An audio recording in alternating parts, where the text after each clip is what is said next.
Bulletin के पेश करता है काकाजी वेडिंग मॉल वुमेन्स एक्सक्लूसिव, मोती गली, चौमोहल्ला पैलेस रोड, हैदराबाद। अस्सलामुअलैकुम, आदाब। मैं हूं मोहसिन और आप देख रहे हैं BBN न्यूज़। लॉकडाउन के दोबारा लगाए जाने को लेकर जो अफवाहों का बाजार गर्म था, उस पर रियासती हुकूमत की जानिब से रद्द-ए-अमल ज़ाहिर करते हुए बताया गया है कि अब फिर से लॉकडाउन नहीं लगाया जाएगा। वहीं मरकज़ी हुकूमत ने भी इस सिलसिले में वजाहत पेश की है, लेकिन ये बात भी काबिल गौर है कि कोरोना के बढ़ते मामलात के बाद तमिलनाडु में फिर से 4 डिस्ट्रिक्ट्स में लॉकडाउन लगाए जाने का ऐलान आज किया गया है। इसी के साथ तेलंगाना की आवाम के लिए एक राहत की खबर ये भी है कि अब कोरोना का टेस्ट प्राइवेट लैब में हो सकता है। इसके लिए हुकूमत की जानिब से कुछ ज़रूरी हिदायत जारी की गई हैं, जिसकी तफसील आज बुलेटिन में आपको मिल जाएगी। आइए शुरुआत करते हैं खबरनामे की और नज़र डालते हैं हेडलाइंस पर। भारत में कोरोना मुतासरीन की तादाद 3,32,000 से ज़ायद, 9,520 अफराद की हुई मौत।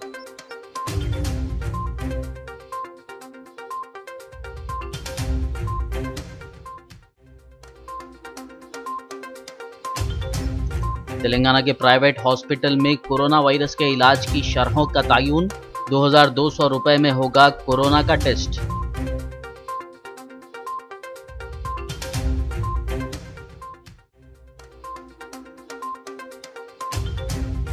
तेलंगाना समेत मुल्क में दोबारा लॉकडाउन नहीं होगा नाफिज, चीफ सेक्रेटरी सोमेश कुमार की वजाहत। अफवाहों पर तवज्जो न देने मरकज ने की आवाम से ख्वाहिश।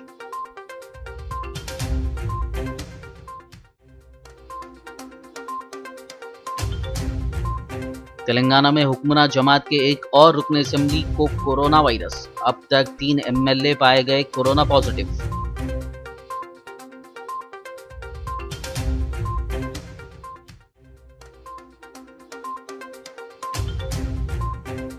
इजाफी इलेक्ट्रिसिटी बिलों के खिलाफ बीजेपी का एहतजाज नाकाम, बीजेपी कायदीन को पुलिस ने किया हाउस अरेस्ट।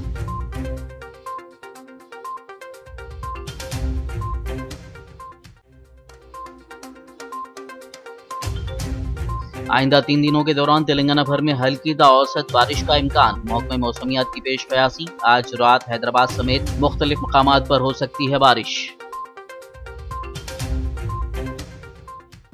और अब खबरों की तफसील। मुल्क में कोरोना वायरस के मामलात में मुसलसल इजाफा हो रहा है और गुज़िश्ता 24 घंटों के दौरान कोरोना इन्फेक्शन के सबसे ज़्यादा 11,502 नए केसेस मुल्क भर में सामने आए हैं, जबकि इसी दौरान 325 मज़ीद अफराद की मौत भी हुई है। मरकज़ी वज़ारत सेहत की जानिब से जारी करदा एदाद शुमार के मुताबिक नए केस सामने आने से मुतासरीन की तादाद 3,32,424 तक पहुँच गई है। इस बीमारी से मरने वालों की तादाद भी बढ़कर 9,520 तक पहुंच गई है। इस वक्त मुल्क में कोरोना के 1,53,106 एक्टिव केसेस हैं, जबकि इस वबा से नजात पाने वाले अफराद की तादाद 1,69,798 है। बता दें कि मुल्क में इस वबा से महाराष्ट्र सबसे ज़्यादा मुतासर हुआ है। मरकज़ी वज़ीर दाखिला अमित शाह ने दिल्ली के तमाम सियासी पार्टियों से आज अपील की कि वो सियासत से बालातर होकर और आपस में मुत्तहिद होकर कोरोना वायरस की वबा का मुकाबला करें और दारुल हुकूमत के अवाम के मफाद में काम करें। अमित शाह ने आज दिल्ली के तमाम बड़ी सियासी पार्टियों के साथ कुल जमाती मीटिंग में कहा कि हम सब को वज़ीर आज़म नरेंद्र मोदी की सरबराही में इस आलमी वबा के ख़िलाफ़ मिलकर लड़ना है। तमाम जमातों की यकजहती से अवामी एतमाद में इजाफा होगा और दिल्ली की सूरत हाल जल्दी ही मामूल पर आ जाएगी। वज़ीर दाखिला ने पुरजोर लहजे में कहा कि इस वक्त सियासतबाजी को फरामोश करके तमाम जमातों को दिल्ली के अवाम के मफाद के लिए मिलकर काम करना चाहिए। तमिलनाडु में कोरोना वायरस के मुसलसल बढ़ते हुए मामले के पेश नज़र राजधानी चेन्नई और उससे मुल्हिक 3 अजला में 19 से 30 जून तक सख्त पाबंदियों के साथ मुकम्मल लॉकडाउन नाफिज करने का फ़ैसला किया गया है। वज़ीर आला E.K. पलानीस्वामी ने आज इस सिलसिले में ऐलान किया। उन्होंने कोरोना वायरस पर रियासती काबीना और खुसूसी तिब्बी पैनल के साथ जायज़ा इजलास के बाद लॉकडाउन में सख्ती बरतने का फ़ैसला किया। तेलंगाना के वज़ीर आला KCR की हिदायत के बाद आज वज़ीर सेहत ईटेला राजेंद्र ने प्राइवेट लैब में कोरोना के टेस्ट और कॉरपोरेट अस्पताल में इलाज के मुताल्लिक अहम ऐलानात किए। देखिए तफसील इस रिपोर्ट में। तेलंगाना हुकूमत ने पीर को प्राइवेट हॉस्पिटल और लैब में कोरोना वायरस के टेस्ट और इलाज की शरहों का तयन किया है। बताया गया है कि प्राइवेट लैब में कोरोना का टेस्ट करवाने की फीस 2200 रुपए होगी।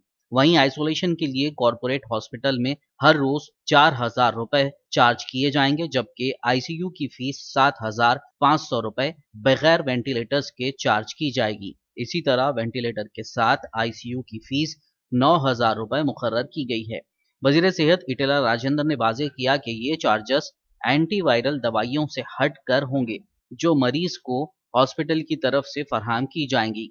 दवाइयों के अलग से पैसे देने होंगे। इटेला राजेंद्र ने मजीद कहा कि कोरोना के मामले में आईसीएमआर की जानिब से दी गई गाइडलाइंस पर ही अमल किया जा रहा है। उन्होंने कहा कि वज़ीर आला की क़यादत में एक आला सतही कमेटी कायम करते हुए रियासत में कोरोना का बाकायदा जायजा लिया जा रहा है। ఈ టెస్ట్ సందర్భంగా తప్పకుండా హాస్పిటల్కి వచ్చినప్పుడు ఐఎల్ఐ కానీ సారీ కానీ జ్వరం కానీ దానికి సంబంధించినటువంటి సిమ్టమ్స్ కనుక ఉంటే తప్పకుండా హాస్పిటల్లో ఒక పూట పెట్టుకొని డాక్టర్ సూచన సలహా మేరకి ఆ టెస్ట్ చేయాల్సి ఉంటుంది. ఆ టెస్ట్ నిర్వహించినప్పుడు దాని కాస్ట్ 2200 రూపాయలుగా నిర్ణయించడం జరిగింది. ఏ సిమ్టమ్ లేకుండా ఊరికనే వచ్చి టెస్ట్ చేయమని చెప్పేటువంటి ఆ ప్రజల అభిప్రాయాన్ని కానీ దాని పరిగణలోకి తీసుకోవద్దని కూడా మేము వారికి స్పష్టంగా తెలియజేసుకున్నాం. సిమ్టమాటిక్గా ఉన్నటువంటి వాళ్ళని మాత్రమే తప్పకుండా టెస్టులు చేయాలని చెప్పి ఇవాళ మేము స్పష్టమైన గైడ్లైన్స్ ఇస్తూ ఉన్నాం. రెండవది, వాళ్ళు పాజిటివ్గా నిర్ధారించబడి వాళ్ళు కనుక ఏ సిమ్టమాటిక్గా ఉంటే ఐసీఎంఆర్ గైడ్లైన్స్ ప్రకారంగా హోమ్ ఐసోలేషన్ ఏదైతే చెప్పిందో దాన్ని తప్పకుండా వాళ్ళు కూడా పాటించాలి. వాళ్ళ కనుక సిమ్టమ్స్ ఉండి హాస్పిటల్లో ట్రీట్మెంట్ కనుక అవసరం ఉంటే అప్పుడు రొటీన్ ఐసోలేషన్లో ఉన్నటువంటి వాళ్ళకి పేషెంట్కి రోజుకు 4000 రూపాయలు పాజిటివ్ పేషెంట్గా గుర్తించబడి మామూలు ఐసోలేషన్ ఉన్న పేషెంట్కి 4000 రూపాయలు ఫర్ డే కలెక్ట్ చేయాలనేటువంటి నిబంధన. అదేవిధంగా వితౌట్ వెంటిలేటర్ ఐసీయూలో మామూలుగా డాక్టర్ పర్యవేక్షణలో ట్రీట్మెంట్ తీసుకున్న వాళ్ళకి రోజుకు 7500 రూపాయలు. అదేవిధంగా వెంటిలేటర్ మీద ఉన్నటువంటి వాళ్ళకు 9000 రూపాయలు ఫర్ డే चार्ज చేయాలని చెప్పి तेलंगाना में दोबारा लॉकडाउन नाफिज करने का कोई मंसूबा नहीं है, ये बात चीफ सेक्रेटरी सोमेश कुमार ने बताई। इस दौरान मरकज़ ने भी वाज़ेह किया कि मुल्क में दोबारा सख्त लॉकडाउन नाफिज नहीं किया जाएगा। यहाँ ये जिक्र बेजा नहीं होगा कि गुज़िश्ता कई दिनों से अवाम में इस बात को लेकर ख़दशात पाए जाते हैं कि मुल्क में और रियासत में दोबारा लॉकडाउन नाफिज करने का मंसूबा है। इस सिलसिले में अफवाहों का बाज़ार गर्म है।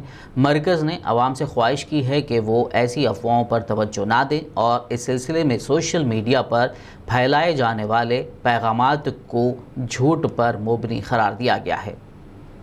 टीआरएस पार्टी के एक और एमएलए बी गणेश गुप्ता के कोरोना पॉजिटिव होने की खबर सामने आई है।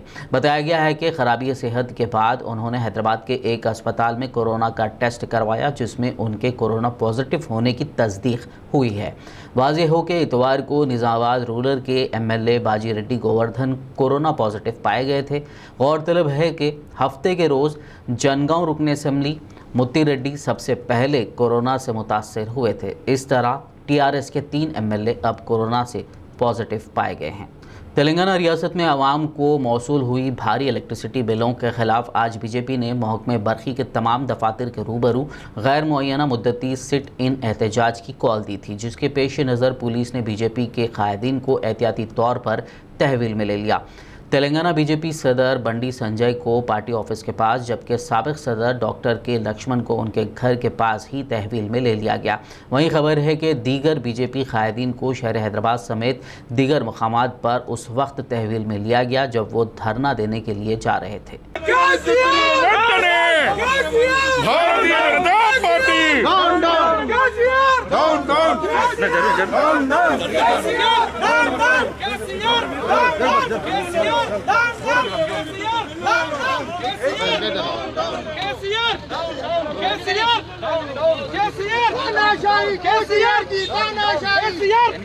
ప్రాథమిక హక్కులను కాలరాస్తా ఉన్నది ప్రభుత్వం.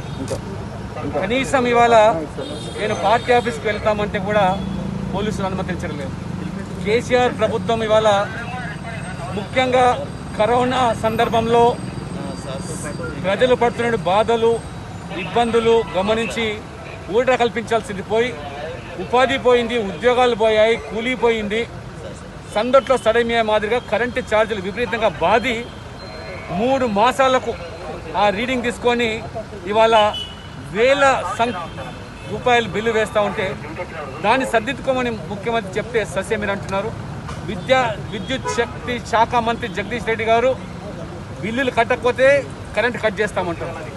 కరెంటు ఛార్జీలు తగ్గించకపోతే, ప్రజల మీద భారం నువ్వు తగ్గించకపోతే నీ పవర్ కట్ చేస్తామని ఖబర్దార్ అని చెప్పి హెచ్చరిస్తున్నాను.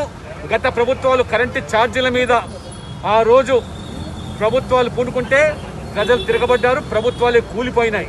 కాబట్టి ఈ 3 నెలలు మీరు ప్రభుత్వం రాయితీలు కల్పించాల్సింది పోయి ప్రభుత్వ ఉద్యోగులకు జీతాలు కట్ చేస్తారు. మీరేమో కరెంటు ఛార్జీలు 3 మాసాలకు రీడింగ్ తీసుకొని ఒకవైపు ప్రజలకు అద్దెలు కట్టదని చెప్పే మీరెందుకు ముక్కుపుండి వసూలు చేస్తున్న ప్రశ్నిస్తామంటే అరెస్ట్ చేస్తామంటారు. కరెంటు ఛార్జీలు తగ్గించామంటే ఇవాళ అరెస్టులు. ఈ అరెస్టులతోని మరి ఈ యొక్క ప్రజా ఆగ్రహాన్ని ఖచ్చితంగా ప్రభుత్వం చవిడి చూడాల్సి వస్తుంది. खबरनामे में फिलहाल वक्त हुआ एक ब्रेक का, मुलाकात होगी इस छोटे से ब्रेक के बाद।